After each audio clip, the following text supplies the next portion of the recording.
Hello students, you are welcome to my YouTube channel, Study of Mathematics. In this video, we are going to study class 11th Mathematics, chapter 3rd, Trigonometric Functions. And this is going to be introduction video for this chapter. Okay? तो trigonometry के बारे में हम लोग class 10th में भी already सीख चुके हैं, तो वहां से स्टार्ट करते हैं। ट्रिग्नोमेट्री तो फर्स्ट ऑफ ऑल ये किससे बना हुआ है? ये ग्रीक वर्ड से बना हुआ है।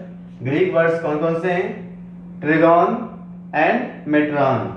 Trigon and metron. Trigon means होता है 3 sides, metron means to measure 3 sides. तो क्या बोलते हैं? Measuring of sides of a triangle. Triangle के साइड्स को मेजर करना एक सिंपल डिफिनेशन है, सिंपल जो है वर्ड मीनिंग है ये।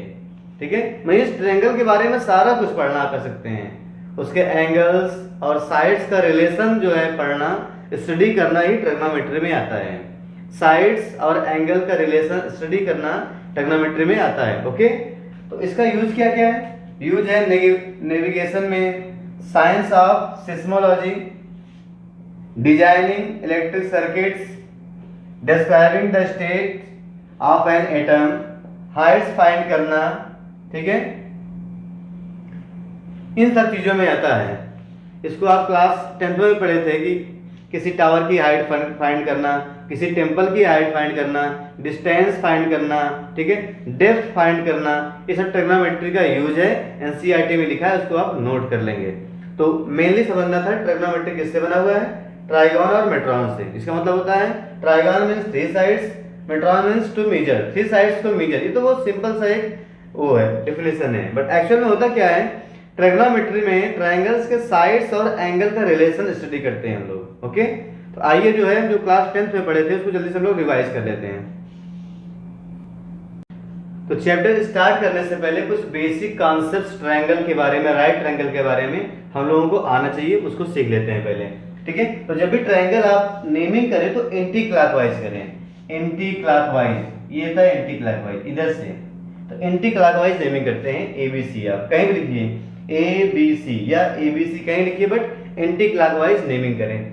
फर्स्ट थिंग, नेमिंग करने के बाद आपको यही पता होना चाहिए, अगर ये एंगल A है, इसका अपोजिट साइड होता है small a, means the length of BC is small a। ऐसे अगर ये एंगल C है तो सामने क्या होगा? Small c। Length of AB is small c and side opposite to B angle B is shown by small b। ये बातें भी आपको ध्यान में हो, ये आगे बहुत यूज में आएगा। तो एंगल A के सामने स्मॉल a, एंगल C के सामने स्मॉल c और एंगल B के सामने स्मॉल b, साइड को डिनोट करता है, लेंथ ऑफ दिस साइड। ये बात हो गई। तो और कुछ बातें आप क्लास 9th में सीखे हो ट्रायंगल में। क्या सीखे हो? Side opposite to larger angle is longer.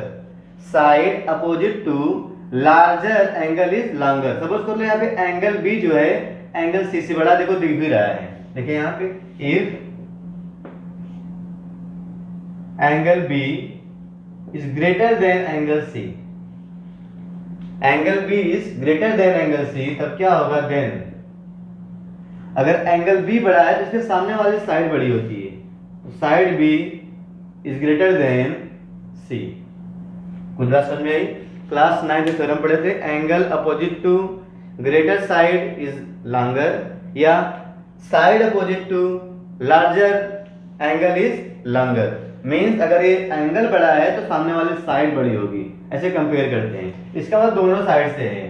अगर ये होगा एंगल B एंगल C से बड़ा है तो क्या होगा? इसका मतलब हो गया साइड B जो है C से बड़ा होगा, या अगर B C से बड़ा है तो ये भी होगा। Means implies and implies by, दोनों तरफ से बातें सही हैं। अगर ये वाली साइड बड़ी है इसका मतलब एंगल B भी बड़ा होगा, तो दोनों साइड से बात सही होती है। तो पहला पॉइंट ये नोट कर लेंगे। ठीक है, फर्स्ट पॉइंट। सेकेंड पॉइंट की बात करते हैं।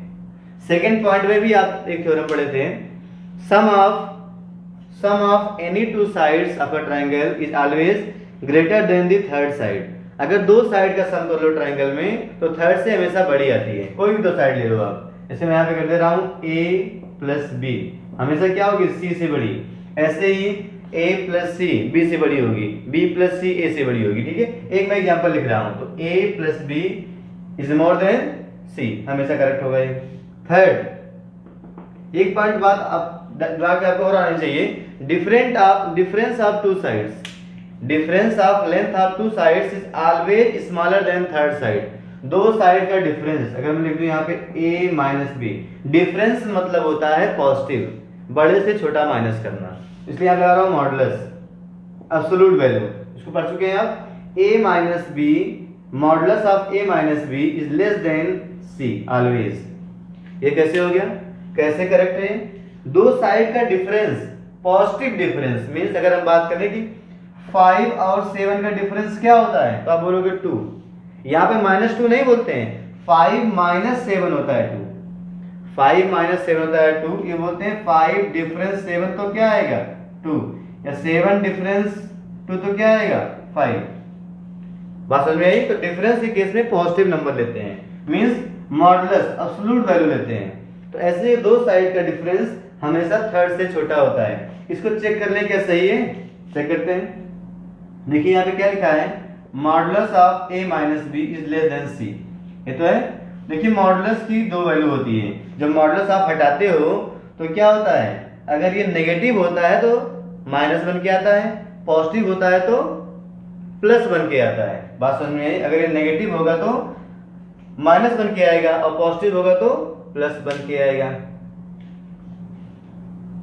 ओके, तो अगर यहां से बात करें तो दो बातें यहाँ पे हो सकती हैं। क्या? सपोज कर लो ये क्या होता है, a माइनस बी पॉजिटिव, तो पॉजिटिव हो क्या आएगा, a minus be less than c हो जाएगा। अगर अंदर वाला नेगेटिव है तो क्या बन जाएगा, minus of a minus b. इसे हम लोग फंक्शन में डिटेल में पढ़ चुके हैं, रिलेशन एंड फंक्शन में। अगर अंदर का नंबर नेगेटिव होता है तो जब वो बाहर आएगा नेगेटिव लगा के आ जाएगा। अगर अंदर -5 तो क्या लग जाएगा, माइनस ऑफ -5 मींस +5 बन जाता है। और अगर अंदर में पॉजिटिव है तो पॉजिटिव ऐसे ही आ जाएगा। तो ये दो केस हो सकता है। ये सॉल्व करने में क्या हो जाएगा, देखिए a b को इधर कर दें तो क्या हो जाएगा b प्लस c, ध्यान देंगे दिस इंप्लाइज। अगर यहाँ पे बात करें माइनस ओपन कर दो तो -a plus b less than c, या b बोलेंगे b is less than a plus c। अब ध्यान दें b is less than a plus c, क्या ये बात करेक्ट है? Yes. Sum of any two sides of a triangle is more than third side, sum of any two sides of a triangle is more than third side. यहाँ भी लिखा है sum of two sides is more than third side, correct है, मतलब ये बात भी सही है। बात समझे? Difference of two sides, difference of length of two sides is always less than the third side, इसको भी नोट कर लें। एक पॉइंट जो कॉमन पॉइंट है कि सम ऑफ एंगल्स क्या होता है 180 डिग्री, तो angle A measure of angle B plus measure of angle C कितना होता है 180 डिग्री होता है। ये बात भी आपको ध्यान में हो, इतना पॉइंट नोट कर ले। हमको ट्रायगोनोमेट्री पढ़ना है तो राइट ट्रायंगल की भी बात करनी पड़ेगी, पहले इसको नोट कर ले। ठीक है, बात करते हैं राइट ट्रायंगल की। In right triangle ABC right angle at b है। इसमें भी क्या क्या जानकारी है, क्या क्या हम जानते हैं इसके बारे में। तो अगर राइट ट्रायंगल है, यहाँ दिख रहा है देखिए, इस पर 90 बना हुआ बी पर, तो राइट ट्रायंगल पहली बात आपको पाइथागोरस थ्योरम पता होना चाहिए। वो क्या होता है, अगर कोई एंगल गिवन है ट्रायंगल में, उसके रिस्पेक्ट में परपेंडिकुलर हाइपोटेनस और बेस होता है। तो अगर ये थीटा है, सामने वाला क्या होता है इसके परपेंडिकुलर, ठीक है। उसके बाद 90 के सामने वाला क्या होता है हाइपोटेनस h, जो बच गया वो क्या होता है बेस, जो बच गया वो बेस। मैं स्मॉल में लिख देता हूं उसको P, स्मॉल में h और स्मॉल में b। ये तो अगर एंगल आपको पता है तो उसके सामने वाला क्या होता है, जस्ट सामने वाला होता है परपेंडिकुलर, 90 के सामने वाला होता है हाइपोटेन्यूज और जो बच गया साइड होता है बेस। तो इसके रिस्पेक्ट अगर हम लिखें तो पाइथागोरस थ्योरम क्या होता है, sum of square of two sides in a right angle triangle is equal to square of its hypotenuse. तो इसे यहां भी होगा, मींस अगर लिखना चाहें तो ये होता है h square is equal to p square होता है plus b square, p square plus b square, ये तो आपको आना ही चाहिए। पाइथागोरस थ्योरम हो गया, ओके, राइट एंगल में। और आपको बात ये भी ध्यान रहे, इसमें एंगल भी अगर 90 है तो एंगल C और एंगल A एक्यूट एंगल होते हैं। Second thing, angle A and angle C are acute angles. Secondly, क्योंकि अगर 90 बन गया इन दोनों का सम क्या होगा 90 मीन्स अगर एक 1 डिग्री भी है, सेकंड क्या होगा 89 डिग्री, 90 से कम रहेगा, दैट इज एक्यूट एंगल्स होते हैं। तो angle A, angle C are acute angles. तो हम लोग जो क्लास 10th में पढ़े थे वो राइट ट्रायंगल में पढ़े थे, ट्रिग्नोमेट्री। राइट ट्रायंगल में पढ़ने के कारण हम लोग एक्यूट एंगल का ही पढ़े थे, ठीक है। ट्रिग्नोमेट्री रेशियो निकाला। तो थर्ड बात है ट्रिग्नोमेट्री रेशियो कैसे निकालें। तो ट्रिग्नोमेट्री रेशियो होता है कि उसका नेम ही है ट्रिग्नोमेट्री रेशियो। तो दो साइड्स का रेशियो होता है, दो साइड्स का रेशियो करस्पॉन्डिंग एंगल में जो रिलेशन बनाता है उसे बोलते हैं ट्रिग्नोमेट्री रेशियो। कैसे, जैसे यहाँ पे देखिए there are three sides, there are three sides. अगर इसको रेशियो फाइंड करें अलग अलग केस में तो हम 6 तरीके से फाइंड कर सकते हैं। कैसे, मैं यहाँ पे लिख रहा हूँ, ठीक है। तो फर्स्ट आप लिख सकते हो P by H, P by H, ठीक है। सेकेंड B बाई एच और थर्ड P बाई बी। बात समझ में आई? 3 तरीका तो ये हो गया लिखने का, P by H, B by H और P अपान B, परपेंडिकुलर अपान बेस। या इसी का उल्टा भी लिख सकते हो आप, क्या, H अपान P means hypotenuse upon perpendicular, second H अपान B हाइपोटेनस अपान बेस, या थर्ड बेस अपान परपेंडिकुलर। इस 6 तरीके से आप साइड्स का रेशियो फाइंड करते हैं। कोई 7th इसका तरीका नहीं है फाइंड करने का, 6 तरीके हैं, मैंने यहाँ पे लिख दिए। इसी को अलग अलग इस एंगल के रिस्पेक्ट में, जो आप एंगल यहाँ पे थीटा लिए हो, एंगल सी लिए हो, ये एंगल सी का मेजर है थीटा। कितना एंगल ये दिखा रहा है थीटा, 60 है, 45 है, 30 है, तो थीटा शो कर रहा है। तो इसके रिस्पेक्ट में इसकी नेमिंग कर दी गई। तो अगर P बाई एच मिलता है किसी ट्रायंगल में, राइट ट्रायंगल में, बोलते हैं उसको परपेंडिकुलर अपॉन हाइपोटेनस मिलता है, उसको बोलते हैं sine of that angle, sine of C, sine of theta. तो शॉर्ट फॉर्म में लिखते हैं उसको साइन थीटा, ठीक है। सब क्लास 10 में पढ़ चुके हो। इसे क्या बोलते हैं, कॉस थीटा। इसे क्या बोलते हैं, tan theta. Sine theta, cos theta, tan theta. इसे क्या बोलते हैं, साइन का उल्टा कॉसेक थीटा, कॉसेक थीटा। ये क्या होता था, sec theta, inverse of cos. And last is cot theta, cot theta. आपको याद करना भी इसको आता है, क्या होता है, पाकिस्तान भूखा प्यासा, हिंदुस्तान हरा भरा, हिंदुस्तान हरा भरा।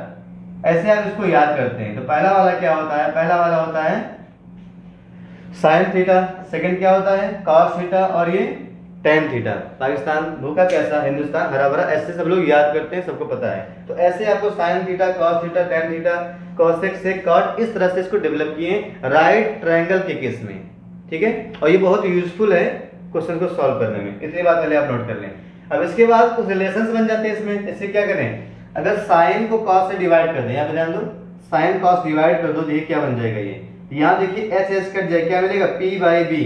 और P बाई बी होता क्या है, टेन। इसका मतलब आपको मिल जाता है tan theta, tan theta is equal to sine theta upon cos theta. जैसे ही आप डिवाइड करेंगे, जैसे ही डिवाइड करेंगे इसको देखिए, एच से एच कैंसिल, क्या मिल गया, साइन अपॉन कॉस, इधर क्या मिल गया, P बाई बी।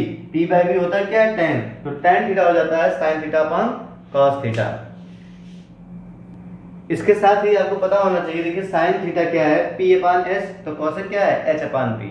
मतलब है साइन और कॉसेक एक दूसरे के रेसिप्रोकल हैं। Sine theta and cos theta are reciprocal to each other. Means आप साइन थीटा को 1 अपॉन कॉसेक और कॉसेक को 1 अपॉन साइन लिख सकते हो, ठीक है। इसका मतलब दोनों मल्टीप्लाई करने पे 1 देंगे। देखिए अगर इसको आप मल्टीप्लाई करोगे, एच से एच कैंसिल, P से P कट जाएगा। मींस क्या होता है, sine theta into cosec theta, sine theta into cosec theta is equal to होता है 1। इसे बोलते हैं रेसिप्रोकल। इसका मतलब साइन थीटा और कॉसेक थीटा क्या होते हैं, रेसिप्रोकल होते हैं। ऐसे ही यहाँ बात करें, cos theta into sec theta is equal to ये भी 1 होता है। And last tan theta into cot theta, tan theta into cot theta is equal to 1। ये भी बहुत यूजफुल है। अगर साइन फाइंड करना तो क्या बन जाएगा, 1 अपॉन कॉसेक, कॉसेक फाइंड करना तो 1 अपॉन साइन। इसको भी आप नोट कर लें। तो ये क्या होते हैं, इनवर्स, मल्टीप्लिकेटिव इनवर्स या रेसिप्रोकल इसको बोलते हैं। तो आपने लिखा ना, overall there are 6 trigonometry ratios, sine theta, cos theta, tan theta and cosec, sec, cot theta. अब इसके बाद आइडेंटिटीज भी हम लोग 3 आइडेंटिटीज पढ़े थे क्लास 10th में, उसको भी रिकॉल कर लेते हैं, रिवाइज कर लेते हैं। तो अगर आइडेंटिटीज फाइंड करना है, पहले यूज करते हैं पाइथागोरस थ्योरम। ये होता क्या है, H square is equal to P square plus B square, ये होता है। अगर हम एच स्क्वायर से डिवाइड करते हैं, जैसे ही आप एच स्क्वायर से डिवाइड करोगे क्या मिलेगा, देखिए ये कट गया, क्या मिल गया 1। ये क्या लिखा है, P upon H. P upon H होता क्या है, साइन थीटा का whole square, P upon H whole square हो गया। बी अपान एच क्या होता है, कॉस थीटा, कॉस थीटा का होल स्क्वायर। तो यहाँ पे होल स्क्वायर लिखा है, इसको बीच में लिखते हैं, साइन स्क्वायर थीटा बीच में, मतलब क्या होता है whole square, cos square theta means क्या होता है, कॉस थीटा का होल स्क्वायर। ये पहली आइडेंटिटी होती थी, बात समझ में आई। 1 is equal to sine square theta plus cos square theta. इसको डिफरेंट डिफरेंट वे में हम लोग यूज कर सकते हैं। कैसे, एक तो ये हो गया, ये इक्वल टू 1 इधर लिख दो सीधा, इज इक्वल टू 1, ये तो पढ़ा ही हो आप। सेकंड तरीका क्या है, अगर हम साइन को इधर ट्रांसपोज कर दें तो क्या मिल जाएगा, आपको मिल जाएगा cos square theta is equal to 1 minus sine square theta, 1 minus sine square theta. ऐसे ही साइन स्क्वायर थीटा क्या बन जाएगा, 1 minus cos square theta, 1 minus cos square theta. तो ये सब बहुत यूजफुल है, किसी भी फॉर्म में इसको आप यूज कर सकते हो।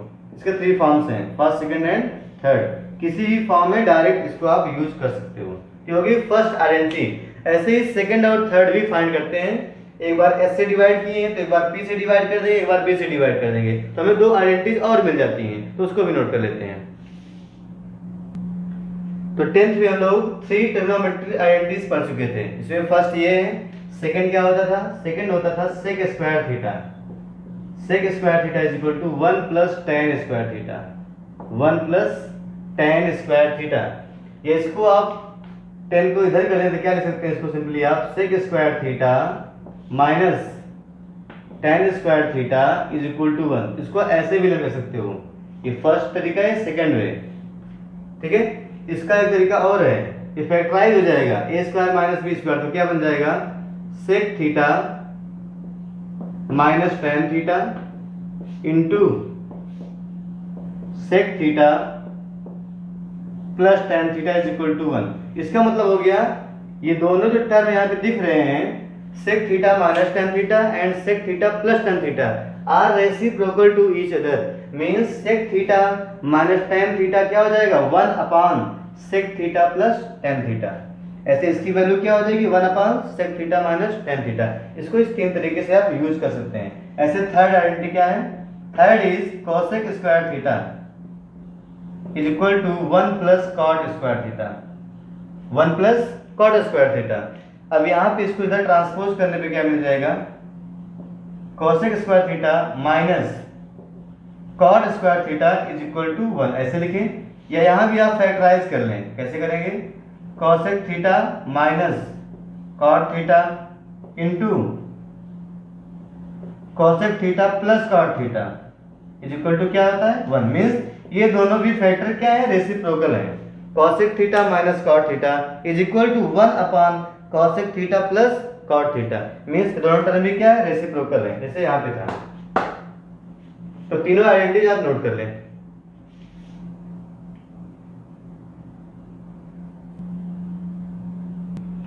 Now we are going to discuss about angle. Angles के बारे में लोग स्टार्टिंग से पढ़ते आ रहे हैं कि two rays when two rays generate from a fixed point from a common point. अगर दो रे एक कॉमन पॉइंट से जनरेट हो, उसे क्या बोलते थे, एंगल। वही चीज यहाँ भी है, तो एंगल क्या नोट कर लें, इफ अ रे rotates about its end point. आपको पता है रे का एक एंड पॉइंट होता है, ठीक है, about its end point and takes another position. एक रे रोटेट करे और अनदर पोजीशन पे आ जाए, then we say that angle has been generated. तो हम बोलते हैं कि एंगल बन गया है। क्या है, कैसे समझते हैं, इफ अ रे, मैंने यहाँ पे रे ले लिया है ओए, ब्रैकेट में शो भी कर दिया फिगर को। इफ अ रे कौन सा लिया है, ओए। इफ रे ओए rotates about its end point, and point कौन सा इसका है, ओ। एंड पॉइंट के अबाउट रोटेट करता, मतलब ये फिक्स हो गया, रोटेशन यहां से होगा, ये रोटेट करेगा ऐसे। अबाउट, जिसके अबाउट रोटेट होता है वो चीज फिक्स हो जाता है। ऐसे यहाँ पे क्या है, ओ के अबाउट रोटेट करने वाला है, मीन्स ओ पॉइंट फिक्स हो गया, ये मूव नहीं करेगा, मीन्स यहां से मूवमेंट होगी, ठीक। एंड टेक्स अनदर पोजीशन, यहां से ये चला और कहां पहुंच गया, पॉइंट बी पर, पॉइंट ए पॉइंट बी पर पहुंच गया, दैट इज ओ बी। रे ओ ए कहां पहुंच गया, ओ बी पर, तो क्या बन गया, देखिए एंगल बन गया। Then we say that angle A O B, angle A O B is found, A O B is generated, यही एंगल ए ओ बी होता है। इसको बोलते हैं इनिशियल साइड, जहां से स्टार्ट हुआ है, इनिशियल साइड, ठीक है। इसे बोलते हैं terminal side, terminal, initial and terminal side. और आपको ओ पता ही, ओ क्या होता है, वर्टेक्स, पहले से पढ़ते आए हैं, ओ पॉइंट क्या होता है, वर्टेक्स, दिस इज वर्टेक्स, जो पॉइंट फिक्स है जहां से जनरेट हुए हैं, ओ ए और ओ बी क्या बोलते हैं इसको, वर्टेक्स, तो ओ इज वर्टेक्स, ठीक हो गया। एंगल, एंगल तो हो गया, एंगल को मेजर कैसे करते हैं, तो मेजर ऑफ एंगल क्या होता है, मेजर ऑफ एन एंगल, तो यहां पे लिखा देखिए, the measure of an angle is the amount of rotation from the initial side to the terminal side. Amount of rotation, जितना रोटेट किया, जैसे यहां से स्टार्ट हुआ, अगर ये यहां तक गया, यहां से स्टार्ट हुआ यहां तक गया, एक ही बात है, तो जितना रोटेट किया, यही अमाउंट, इसी को मेजर कर लेना ही होता है एंगल का मेजर। तो क्या लिखा है, the measure of an angle is the amount of rotation from the initial to the terminal side. Initial side terminal side पहुंचने में जितना रोटेट हुआ है उसी को बोलते हैं एंगल। जैसे आप लोग क्लास 6 में पढ़े थे रोटेशन, अगर आपको ध्यान में हो, रोटेशन होता था कंप्लीट रेवोल्यूशन, हाफ रेवोल्यूशन, ठीक है, वही चीज यहां भी है, कंप्लीट रेवोल्यूशन, हाफ रेवोल्यूशन। जैसे बोलते थे वन कंप्लीट रेवोल्यूशन, मान लो ये है, या इसको घुमाते हुए यहां से आप, ये पूरा पूरा कंप्लीट क्या होता था, 360 डिग्री, तो क्या बोलेंगे, ये एंगल पूरा कितना बन गया, अगर ये ओए था, ओए को बार पूरा एक कंप्लीट रेवोल्यूशन घुमा दिए, इसको एक राउंड पूरा कर दिए, मींस क्या बनता है, 360 डिग्री। तो एंगल का मेजर क्या हो गया, 360 डिग्री। अगर यही क्या होता, हाफ रेवोल्यूशन, अगर ओए क्या होता, केवल हाफ रेवोल्यूशन, मींस केवल आधा चक्कर लगाता है यहां से, तो ऐसे घूमते घूमते घूमते कहीं यहां आगे पहुंच जाता है ये पॉइंट बी, तब कितना बनता, 180 डिग्री। तो हाफ रेवोल्यूशन मींस क्या होता है, 180 डिग्री। ये सब आप क्लास 6 में पढ़े थे, वही बात यहाँ पे बेसिक कॉन्सेप्ट में आपका आ रहा है। तो मींस जो टर्मिनल साइड रोटेट करता है to, sorry, initial side rotates to terminal side, तो जहां पे जो रोटेशन हो रहा है इसी का अमाउंट कितना रोटेट हुआ है।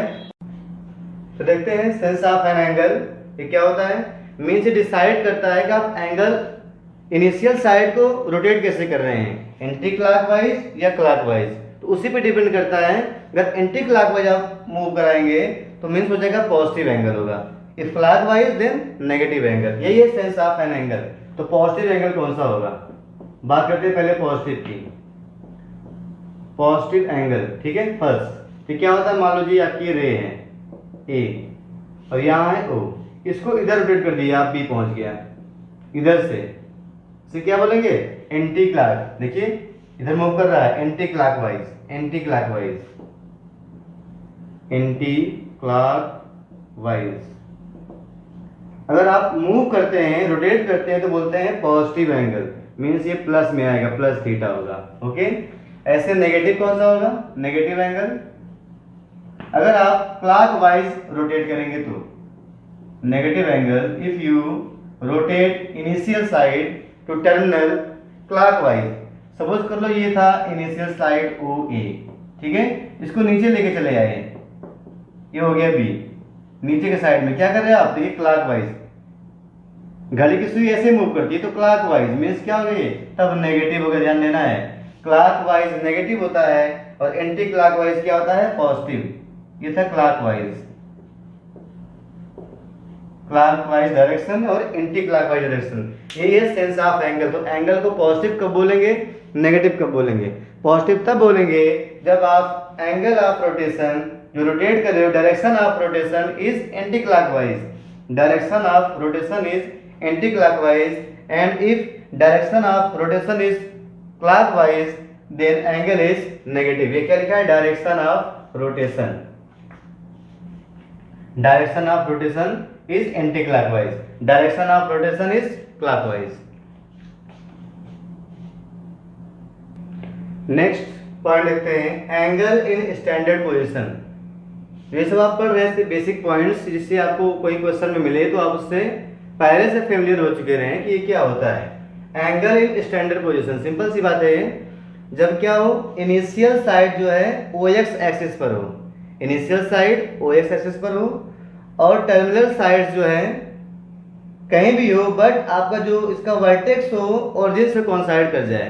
इनिशियल साइड ओ एक्स पर हो और उसका वर्टेक्स जो है ओरिजिन पर कोइंसाइड कर जाए, टर्मिनल साइड कहीं भी हो, उसको बोलते हैं एंगल इन स्टैंडर्ड पोजीशन। देखिए यहाँ पे लिखा भी है, an angle is said to be in standard position if its vertex coincides with the origin O. Means angle का वर्टेक्स और ओरिजिन एक ही पॉइंट हो जाए, कोइंसाइड हो जाए। जैसे यहाँ पे दिख रहा है फिगर में, and the initial side with O X, और जो इनिशियल साइड हो वो ओ एक्स पर कोइंसाइड हो जाए, मींस पॉजिटिव एक्स एक्सिस पर, means positive direction of x axis पर कोइंसाइड हो जाए।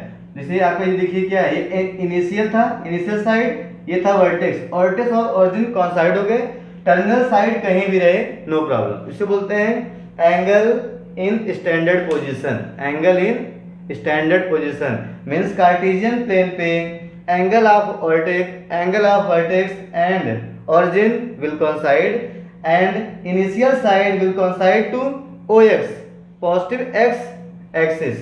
तो क्या बन जाएगा, ये जो एंगल बन रहा है यहाँ पे एंगल AOB, ये है angle in standard position. Angle AOB is angle in standard position. मैं कोई नेमियो कर दे रहा हूँ यहाँ पर, ये सी एंगल हो गया यहाँ से यहाँ तक, मान लो पॉइंट ये सी है, तो क्या बोलेंगे इसको, angle AOC।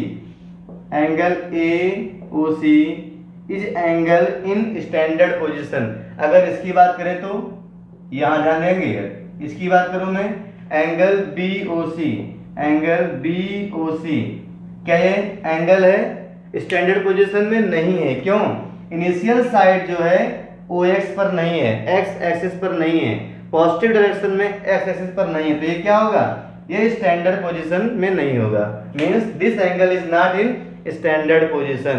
Standard means x पे कोइंसाइड हो इनिशियल साइड और वर्टेक्स जो है ओरिजिन पर हो, तो उसे बोलेंगे एंगल इन स्टैंडर्ड पोजीशन।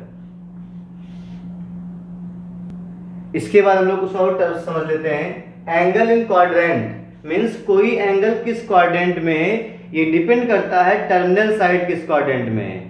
अब सारी बातें होंगी स्टैंडर्ड पोजीशन में होंगी। जब भी आप इसमें आ जाएंगे, कार्टेशियन प्लेन पर आ जाएंगे, एक्स वाई प्लेन पर आएंगे, तो आपको स्टैंडर्ड पोजीशन में ही चलना है, angle in standard position. Suppose कर लो तब कब होगा, अगर ये यहाँ पे वर्टेक्स और ये इनिशियल साइड OX पर हो, अगर ये साइड किस पर है, OX पर है, तब क्या होगा, स्टैंडर्ड पोजीशन में होगा।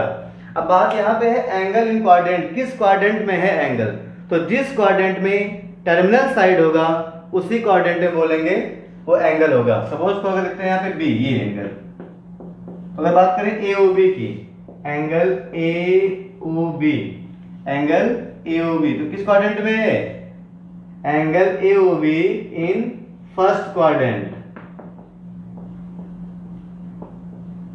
In first quadrant. कैसे पता किए, जहां पे टर्मिनल साइड हो। देखिए ये फर्स्ट क्वाड्रेंट होता है, ये सेकंड क्वाड्रेंट, ये थर्ड और ये फोर्थ, ये तो होता है। तो किसमें था टर्मिनल साइड, टर्मिनल साइड था फर्स्ट में, तब क्या बोलेंगे इसको, AOB in angle AOB is in first quadrant, is in first quadrant. ऐसे बात करते हैं, अगर हम यहाँ पे कोई ले लें हम ये पॉइंट, तो उसका तो C है और ये एंगल ले रहे हैं, देखिए ये एंटी क्लॉकवाइज चल रहे हैं पॉजिटिव डायरेक्शन में, ठीक है। तो एंगल AOC, एंगल AOC किस क्वाड्रेंट में है, angle AOC is in third quadrant. Initial तो फिक्स हो गया, इनिशियल फिक्स हो गया, वर्टेक्स फिक्स हो गया, कौन मूव कर रहा है, केवल टर्मिनल, टर्मिनल का ये एंड पॉइंट मूव कर रहा है, ठीक है। तो यहाँ पे आगे नेक्स्ट कौन था, फर्स्ट सेकंड थर्ड में आगे, तो टर्मिनल साइड किसमें है, थर्ड में, तो बोलेंगे third quadrant, angle in third quadrant. बात समझ में आई? ऐसे आप बहुत सारा क्वेश्चन का आंसर कर सकते हैं। बात करते हैं सेकंड की। Second point is quadrant angle क्या होता है? इसका नेम ही है क्वाड्रेंट, जो एंगल एग्जैक्ट क्वाड्रेंट पर बने। ऐसे यहाँ पे देखिए ओ ए तो फिक्स हो गया, अब ओ बी की बात है। मींस अगर हमारा ओ बी है, इस पे आ जाए, वाई एक्सेस पर पॉजिटिव पे आ जाए, नेगेटिव एक्स पे आ जाए, या नेगेटिव वाई पे आ जाए, या घूम के फिर यहीं पर आ जाए, उसे बोलेंगे हम क्वाड्रेंट एंगल। क्योंकि ये तो 90 बनेगा, 180 बनेगा, 270 बनेगा, 360 बनेगा, और आगे जाएंगे तो क्या बोलेंगे इसको हम? Quadrant angle. तो क्वाड्रेंट एंगल क्या समझते हैं? इसका मतलब होता है if terminal sides coincide with any one of the axis, किसी भी एक्सिस से कोइंसाइड कर जाए टर्मिनल साइड। इनिशियल तो होता ही है ओ ए, मींस ओ भी चाहे इस पे आ जाए, अब उसको लिए हो गया, या यहाँ पे आ जाए, पॉइंट सी पर आ जाए, ठीक है, सी हो जाए, ये पॉइंट हो जाए, या तो यहाँ पे आ जाए, डी पर आ जाए, तब क्या बोलेंगे इसको? जो एंगल बन रहा है, एंगल एक यहाँ बन गया, दूसरा एंगल देखिए ये बना है, एंड थर्ड एंगल ये बन गया, ऐसे बनाएंगे, फोर्थ फिफ्थ, बहुत सारे एंगल बन जाएंगे, इसे बोलेंगे क्वाड्रेंट एंगल। जो एक्सेस पर, जब एक्सेस पर टर्मिनल साइड कोइंसाइड कर जाए, उस एंगल को बोलेंगे quadrant angle. For example angle A O B, ये वाला एंगल ए ओ बी, ये क्या है? क्वाड्रेंट एंगल है। इसका मेजर क्या है? 90 डिग्री। मेजर क्या है इसका?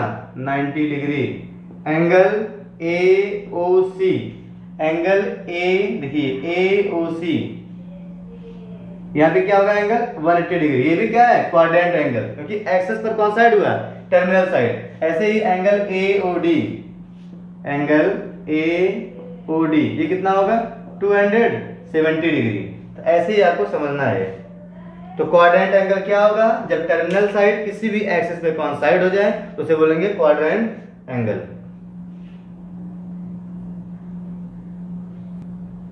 Next point is triangle of reference. Triangle of reference का मतलब है किसी एंगल के रिस्पेक्ट में कौन सा ट्रायंगल है। सपोज कर लो हम यहाँ पे एंगल ले रहे हैं एक्स ओ, ये एंगल है पी, एक्स ओ पी, ये एक एंगल ले लिए एक्स ओ पी, ठीक है। अब इसके रिस्पेक्ट में कोई ट्रायंगल बना दे, जैसे यहाँ पे ड्रा करते हैं, पी से ड्रा करते हैं, नीचे एक हम परपेंडिकुलर हो गए एम, मतलब जो आपको ट्रायंगल मिल गया एम ओ पी, इसे बोलेंगे triangle reference of the angle X O P. जो एंगल देखिए एक्स ओ पी था, देखिए इनफाइनाइट तक जाएगा आगे लेंथ, ये उसके रिस्पेक्ट में ये ट्रायंगल है, तो बोलेंगे ये ट्रायंगल क्या है? इस एंगल के रेफरेंस में इस एंगल के लिए ट्रायंगल का यूज किया जा रहा है। तो ट्रायंगल ऑफ रेफरेंस ड्रा कैसे करेंगे? इसे एंगल आपको पता है एक्स ओ पी, देखिए ओ पी तो रे है, इनफाइनाइट लेंथ है इसकी, ओ एक्स भी क्या है? इनफाइनाइट तक जाइए, हमें ट्रायंगल बनाना है, तो क्या करेंगे? टर्मिनल साइड पे कोई एक पॉइंट ले लेंगे, कहीं भी एक पॉइंट ले लीजिए, जैसे यहाँ पे पी मैंने ड्रा कर दिया, या यहाँ से आप ड्रा कर दो, कहीं से भी ड्रा कर दो। तो ड्रा करने पे perpendicular, take a point on terminal side and draw perpendicular to O X, draw perpendicular to O X which intersect O X at M, then triangle M O P या O M P, जो भी बोले आप, then right triangle, क्या बनेगा? Right triangle, then right triangle O M P is triangle of reference of the angle X O P, of the angle X O P. उस एंगल के रिस्पेक्ट में क्या बोलेंगे उसको? Triangle of the reference, triangle of the reference. Simple language समझ लें, मान लो ये एंगल होता है, बीच में ऐसे परपेंडिकुलर लाइन खींच दो इस पे इनिशियल पर, तो ये क्या बन जाएगा? ट्रायंगल, इसे बोलेंगे ट्रायंगल ऑफ रेफरेंस। बट आपको यही बात समझनी है एक्स वाई प्लेन पर, कार्टेशियन प्लेन पर, ओके। तो क्या होता है, कोई भी एंगल ले लिए, तो टर्मिनल साइड पे कोई भी पॉइंट, कहीं भी पॉइंट पी ले लो, वहां से परपेंडिकुलर ड्रा कर दो। ड्रा करने पर जो एक्स को इंटरसेक्ट करेगा एम पर, तो ट्रायंगल एम ओ पी जो राइट ट्रायंगल बनेगा उसे बोलेंगे राइट ट्रायंगल। ही आपको लेना है, ओनली राइट ट्रायंगल, परपेंडिकुलर ही ड्रा करना है, ठीक है। The right triangle O M P is called the triangle of reference of the angle X O P. Means इस एंगल के रेस्पेक्ट में जो ट्रायंगल हम यूज करेंगे क्वेश्चन सॉल्व करने में, कुछ समझने में, उसी को बोलेंगे ट्रायंगल ऑफ रेफरेंस।